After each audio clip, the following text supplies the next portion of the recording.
Good morning. Here we are at the farm, and still kind of dark outside, as you can see. It's about 7 o'clock, I would imagine, maybe a little bit after, maybe a little bit before, I'm not sure.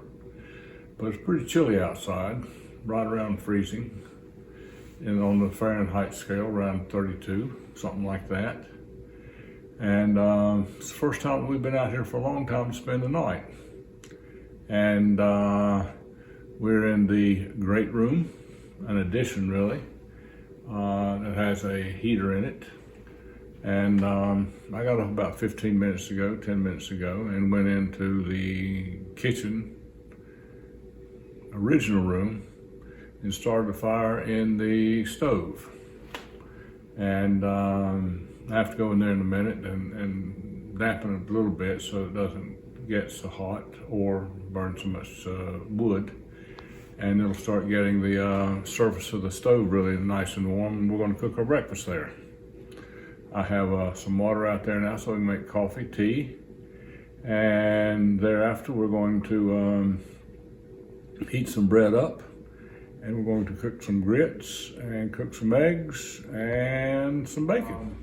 We're now in the kitchen room. This is the original part of the house. This is where the cooking was done. This was a socializing room. There's a loft up there to sleep in. This is the original house. This was what was built originally by my brother and a gentleman named Mr. Probst. And the part we slept in last night behind me is an addition. But when the house was originally built, this is the stove that was in it to cook with. It's an old Majestic wood burning stove.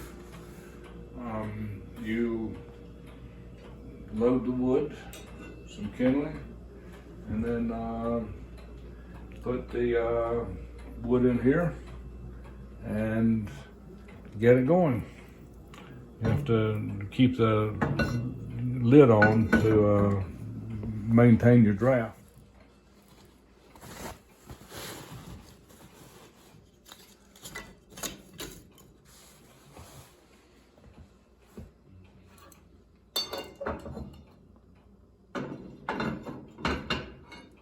You always have the oven. Cook bread, cook pies, cakes, everything you want to cook in an oven. Bake in an oven, you do it here. Got a thermometer indicator on there.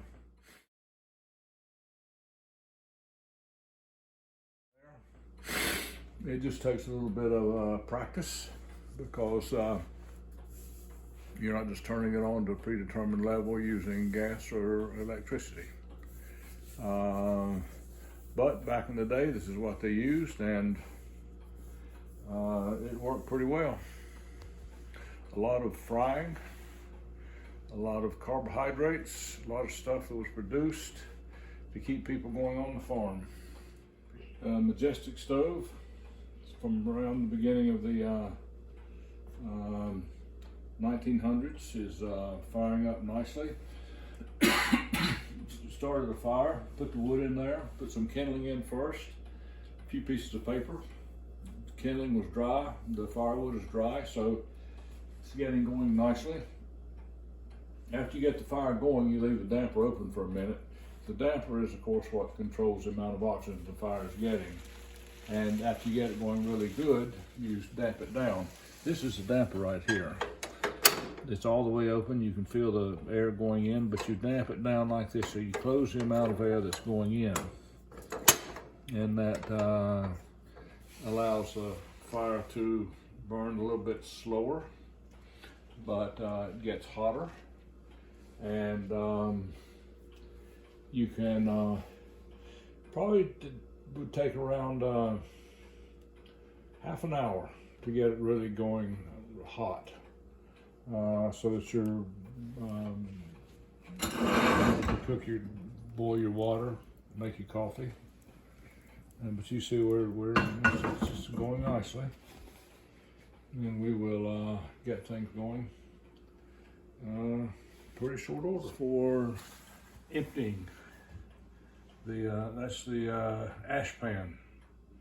Have to empty the ashes out of it on a regular basis.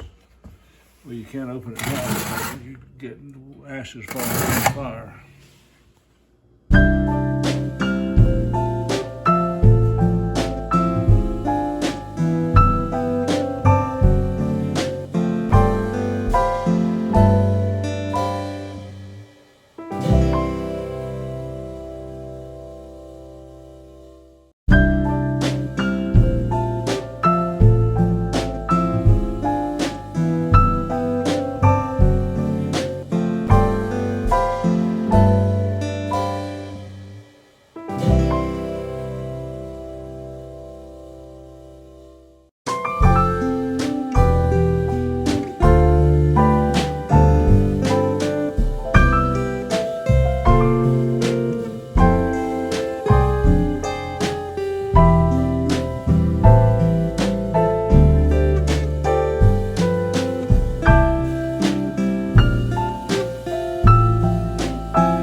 This is a model of a C-47, the military version of the DC-3.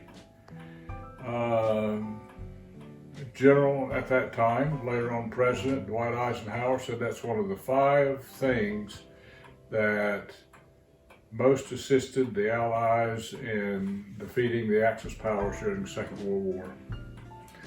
And I've always really liked these airplanes, and I went to Nepal with the Peace Corps with a number of people. One of them was a friend who didn't stay the whole time. He came back home and learned to fly. And he flew a DC-3 delivering auto parts from Detroit to different parts of the country. And later on, he went on to do a number of different things. But I stayed in Nepal, and maybe 7 years after he left, 6 years after he left, I got sick. I wanted to be at home for about 2 weeks, and on the day I left my office there to go home, they told me I had a package. And that package was this DC-3 in its original box. It had just been taped up, and that was all. And it managed to get through the international postal system, starting in the United States and ending up in Nepal. And that airplane gave me something to do for 2 weeks. And when I came home, that airplane came with me, and it's been hanging up out here for about 42 years now.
Good morning, Josie here from Finest Laya. This morning, my husband is going to cook breakfast for us.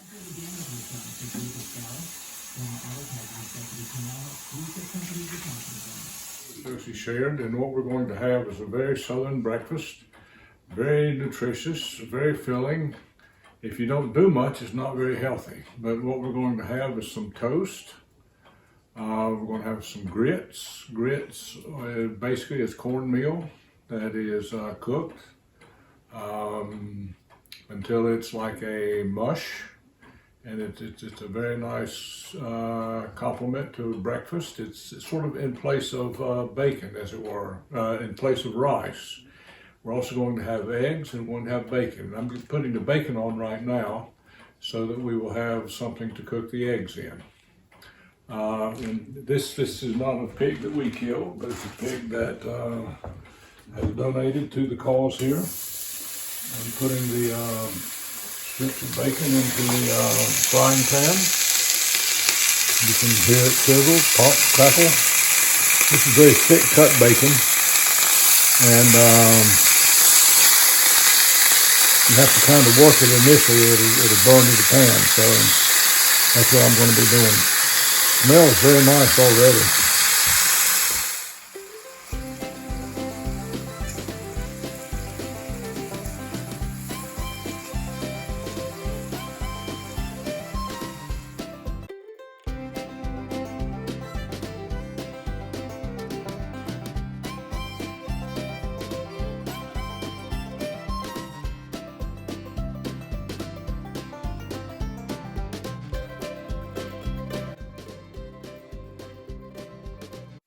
See, we're progressing with our breakfast here. I have these plates over here warming up so that it's kind of cool in here and don't want the food to get cold when we put it on there. So bacon's just about done. We've got some hot water here. I'll put some salt in it.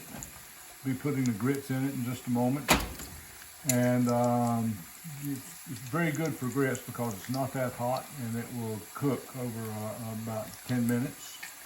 It'll be very, very nice, very, very tasty.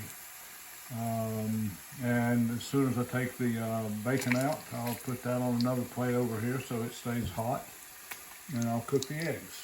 And I was going to put the bread right here on the top of the stove to cook it, but lo and behold, I found a toaster. So we're going to use that. But in just a moment, we'll come back and I'll show you the cooked grits.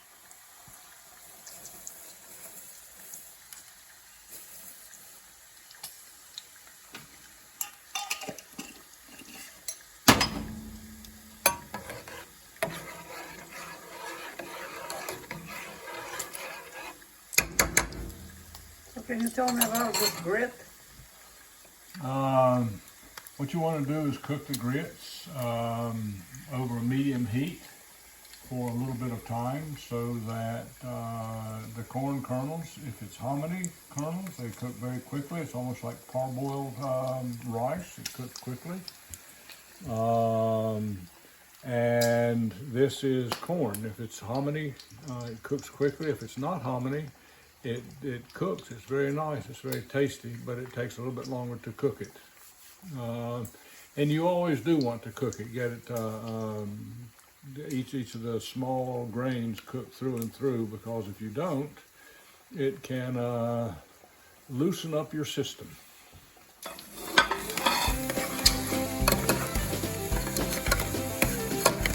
Good.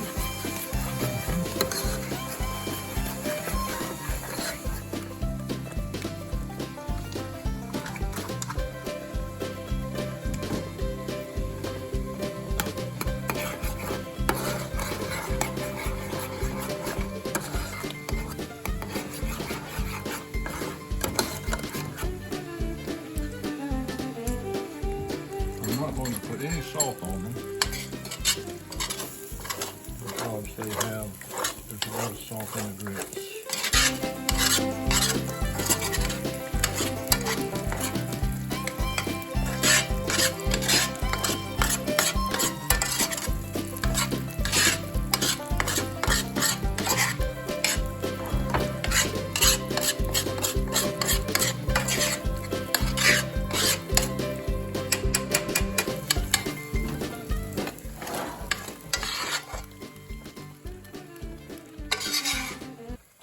And here we are. We've been cooking and putting together a breakfast on the old wood stove, and we've managed to cook some grits, some bacon, some eggs, and have some toast over here. And we're going to enjoy it now. It's been really special having you with us doing this, and I wish you could be here to taste it. Maybe next time.